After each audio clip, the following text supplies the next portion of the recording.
Hello guys, welcome to my channel అమ్మో kitchen and vlogs. ఈ వీడియోలో ఎటువంటి చేదు లేకుండా అలాగే స్పైసీగా కూడా లేకుండా కాకరకాయ కారం ఎలా ప్రిపేర్ చేసుకోవాలో చూద్దామా. ఈ కాకరకాయ కారాన్ని చిన్నపిల్లలు కూడా చాలా ఇష్టంగా తింటారండి.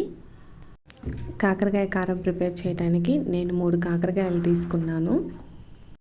ఈ కాకరకాయలకి పైన పీల్ అంతా తీసేసానండి కంప్లీట్గా. పీల్ తీసేయకుండా డైరెక్ట్గా పీసెస్ కట్ చేసుకొని మిక్సీ పట్టుకొని అయినా చేసుకోవచ్చు. పీల్ తీసేస్తే చేదు అనేది కంప్లీట్గా లేకుండా ఉంటుంది. పీలర్ తోటి ఇలా కంప్లీట్గా పీల్ని తీసేసుకోవాలి అన్ని కాకరకాయలకి. చూసారా, ఇలాగే 3 కాకరకాయలని పీల్ చేసేసాను. ఇప్పుడు చిన్న చిన్న పీసెస్గా కట్ చేసుకుంటున్నాను. చిన్నవి అంటే మరీ చిన్నవి కాదు, మనకి మిక్సీలో తిరగడానికి వీలుగా ఉండేలాగా. వీటిని మిక్సీ అయినా పట్టుకోవచ్చు, లేదంటే మనకి ఇంట్లో రోలు ఉంటే రోట్లో అయినా సరే తొక్కేయచ్చండి. ఇలా కాకరకాయలు పండినా సరే పర్లేదండి. కాకరకాయలు పండితే టేస్ట్ అనేది ఇంకా బాగుంటుంది. కాకరకాయ కారానికి పచ్చి కాకరకాయలైనా బాగుంటాయి. ప్రతి కాయని ఇలా వీలైనంత చిన్న చిన్న పీసెస్గా కట్ చేసుకోవాలి. ఇలా పండిన కాకరకాయలో సీడ్స్ అనేది సపరేట్గా తీసుకోండి. ఇలా సపరేట్గా తీసుకొని ఫ్రై చేసేటప్పుడు సపరేట్గా వేయించుకుంటే ఇంకా కరకర అంటూ బాగుంటుంది ఫ్రై. లేదు అంటే మిక్సీ పట్టేసుకోండి. నేను తీసుకుంది హైబ్రిడ్ కాకరకాయలు, సో ఇత్తనాలు చాలా తక్కువగా ఉన్నాయి. ఇప్పుడు పీసెస్ అన్నిటినీ మిక్సీ పట్టుకుంటున్నాను. మిక్సీ కూడా కొంచెం కచ్చాపచ్చాగా పట్టుకోవాలి. మెత్తని పేస్ట్లా కాకుండా కచ్చాపచ్చాగా పట్టుకుంటే మనకి ఫ్రై చేసుకున్న తర్వాత మనకి చిన్న చిన్న పీసెస్గా ఉంటుంది, లేదంటే మెత్తటి పౌడర్ లాగా అయిపోతుంది. మనం మిక్సీ వేసుకునేటప్పుడే కొంచెం పసుపు కొంచెం సాల్ట్ వేసుకొని మిక్సీ పట్టుకోవాలి. సాల్ట్ కన్నా రాక్ సాల్ట్ వేసుకోండి. రాక్ సాల్ట్ ఇష్టం లేని వాళ్ళు సాల్ట్ యాడ్ చేసుకోండి. ఇలా సాల్ట్ పసుపు యాడ్ చేసుకోవడం వల్ల మనం మిక్సీ పట్టేటప్పుడే చేదంతా విరిగిపోతుంది. ఎలాగో పసరు అనేది పిండేస్తాం కదా, అప్పుడు కంప్లీట్గా చేదు పోతుంది. ఇప్పుడు చూసారు కదా, ఇలా పట్టుకున్న తర్వాత మనకి ఒక క్లాత్లోకి వేసుకొని మొత్తం పసరంతా పిండేసుకోవాలి. ఏదైనా వేస్ట్ క్లాత్ తీసుకోండి, డైలీ యూజ్ చేసే క్లాత్ కాకుండా. మనం పసుపు వేస్తున్నాం కాబట్టి ఆ పసుపు అంతా చున్నీకి అంటుకుపోతుంది.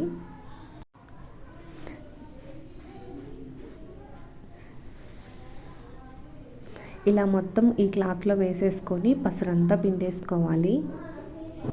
ఈ పసరు కూడా వేస్ట్ అయ్యిద్ది అనుకోవద్దండి. ఇంట్లో చిన్న చిన్న మనం ప్లాంట్స్ పెంచుకుంటూ ఉంటాం కదా, ఈ ప్లాంట్స్ పెంచుకునే టైంలో చిన్న చిన్న బగ్స్ వస్తాయి. ఆ బగ్స్ రాకుండా ఉండటానికి ఈ పసురుని స్ప్రే లాగా యూజ్ చేసుకోవచ్చు.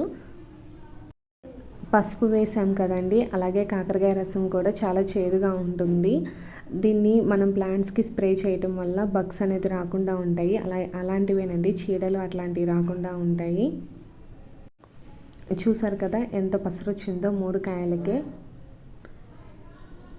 కాకరకాయలని పిండేసిన తర్వాత ఇలా వచ్చిందండి. చూసారు కదా, మరీ పేస్ట్ అవ్వలేదు, అలాగని పీసెస్గా కూడా లేదు. మనం ఈ కర్రీ చేసుకోవడానికి ఆయిల్ కూడా ఎక్కువ పట్టదండి, కాకపోతే కొంచెం మందపాటి బాండి పెట్టేసుకొని దాంట్లో చేసుకోవాలి. ఆయిల్ వేయకుండా ఫస్ట్ వేయించుకున్నా మంచిదేనండి, లేకపోతే ఆయిల్ వేసుకున్నా సరే త్వరగానే రెడీ అయిపోతుంది. ఈ ప్రాసెస్ అంతా మనం మీడియం ఫ్లేమ్లో పెట్టి చేసుకోవాలండి, హై ఫ్లేమ్లో పెట్టద్దు. ఎందుకంటే చిన్న చిన్న పీసెస్ కన్నా ఇంకా పేస్ట్ లాగా అయిపోయి ఉంటాయి కదా, అవి మాడిపోతాయి. కాకరకాయ కర్రీ చేయాలంటేనే టైం టేకింగ్ ప్రాసెస్ అండి. టైం ఎక్కువ తీసుకోకుండా ఫాస్ట్గా అయిపోవాలంటే ఇలా కాకరకాయ కారం చేసుకోవచ్చు. దీన్ని కాకరకాయ పొడుము కూడా అని అంటారు. చూసారు కదా, చాలా ఫాస్ట్గానే రెడీ అయిపోయింది.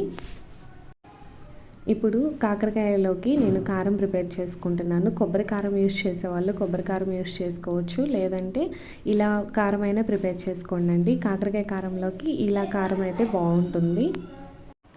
స్పైసీకి తగినట్లు మిరపకాయలు తీసుకోవాలి, ధనియాలు జీలకర్ర కొంచెం వేడి చేసుకుంటే సరిపోతుంది. వీటిని స్టవ్ మీద పెట్టేసి సిమ్లో కొంచెం వేడి చేసుకోవాలి. ధనియాలు జీలకర్ర త్వరగా వేడెక్కుతాయండి, అలాగే రెడ్ చిల్లీ కూడా త్వరగానే వేడైపోతాయి. మాడకుండా చూసుకోవాలి. కొంచెం వేడైతే మనం పక్కకు తీసుకొని చల్లార్చుకోవాలి.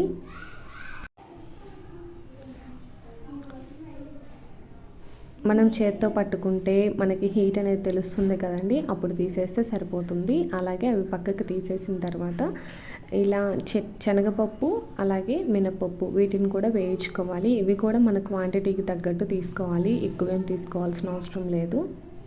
ఇలా శనగపప్పు మినపప్పు వేయటం వల్ల కారంలో స్పైసీ తగ్గిపోతుంది. అప్పుడు చిన్నపిల్లలు కూడా తినడానికి ఇష్టపడతారు. చిన్నపిల్లలకు కూడా కాకరకాయ ఈ సీజన్లో చాలా మంచిదండి. కాకరకాయని మ్యాక్సిమం పిల్లలకి పెడుతూ ఉంటే వాళ్ళు స్వీట్స్ ఎక్కువ తిన్నా కూడా కోల్డ్ అలాంటివి అటాక్ కాకుండా ఉంటాయి.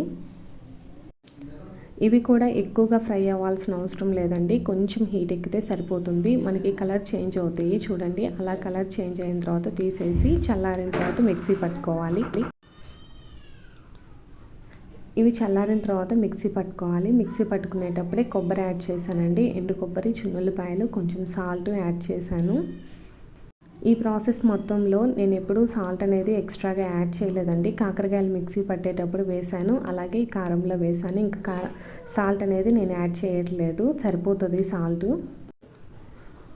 ముందుగానే కాకరకాయని మనం రెడీ చేసుకున్నాం కదా, అదే బాండీలో పక్కన పెట్టేసుకొని ఆనియన్స్ని చిన్న చిన్న పీసెస్గా ఇలా కట్ చేసుకోవాలి. ఆనియన్స్ కూడా బాగా వేగాల్సిన అవసరం లేదు, కొంచెం పచ్చివాసన పోతే సరిపోతుంది. నేను చాలా తక్కువ క్వాంటిటీలో చేస్తున్నాను కాబట్టి ఆనియన్స్ వేసుకున్నాను. ఇది 1 or 2 డేస్కి మాత్రమే. మీరు ఎక్కువ క్వాంటిటీ చేసుకునేటప్పుడు ఆనియన్స్ స్కిప్ చేయండి. మనం బయట పెట్టుకున్నా సరే 1 week to 10 days వరకు స్టోర్ ఉంటుంది కాకరకాయ కారం. ఆనియన్స్ వేసుకుంటే ఫ్రిడ్జ్లో పెట్టుకోవాలి. ఆనియన్స్ లేకుండా మనం కాకరకాయ కారం ప్రిపేర్ చేసుకుంటే ఫ్రిడ్జ్లో పెట్టుకోవాల్సిన పని కూడా లేదండి. నేను 3 కాకరకాయలు తీసుకున్నాను కాబట్టి ఆనియన్ యాడ్ చేస్తున్నాను. నేను ఇది 1 dayకి చేస్తున్నాను.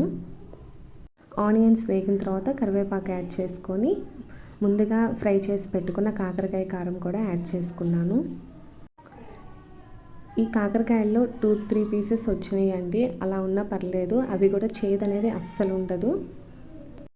మనం కాకరకాయని యాడ్ చేసుకున్న తర్వాత ఎక్కువసేపు ఫ్రై చేయాల్సిన అవసరం లేదండి, వెంటనే కారం వేసుకోవచ్చు. ముందుగా ప్రిపేర్ చేసుకున్న కారం యాడ్ చేసుకొని మొత్తం బాగా కలుపుకోవాలి. మొత్తం బాగా ఒకసారి కలుపుకున్న తర్వాత సాల్ట్ అనేది ఒకసారి చెక్ చేసుకోండి. సాల్ట్ సరిపోకపోతే సాల్ట్ యాడ్ చేసుకోండి. మ్యాక్సిమం సాల్ట్ యాడ్ చేసే అవసరం కూడా ఉండదు. కాకరకాయ కారం అనేది రెడీ అయిపోయింది. దీన్ని కాకరకాయ పొడి అని కూడా అంటారు. పిల్లలకు బాక్స్లో కానీ మనకి ఇలా వింటర్ సీజన్లో పిల్లలకి పెడుతూ ఉంటే త్వరగా కోల్డ్ అనేది అటాక్ అవ్వదు. ఇమ్యూనిటీ తక్కువగా ఉండి కోల్డ్ ఫీవర్ త్వరగా వచ్చే వాళ్ళకి ఇది బెస్ట్ రెసిపీ అండి. అప్పుడప్పుడు చేసి పెడుతూ ఉండొచ్చు. కాకరకాయ అంటే ఇష్టం లేని వాళ్ళు కూడా ఎంతో ఇష్టంగా తినే కాకరకాయ కారం రెడీ అయిపోయింది. ఈ రెసిపీ మీ అందరికీ నచ్చింది అనుకుంటున్నాను. నచ్చితే అమ్మో కిచెన్ అండ్ బ్లాగ్స్ని లైక్ చేయండి, షేర్ చేయండి, సబ్స్క్రైబ్ చేయండి. Thank you for watching.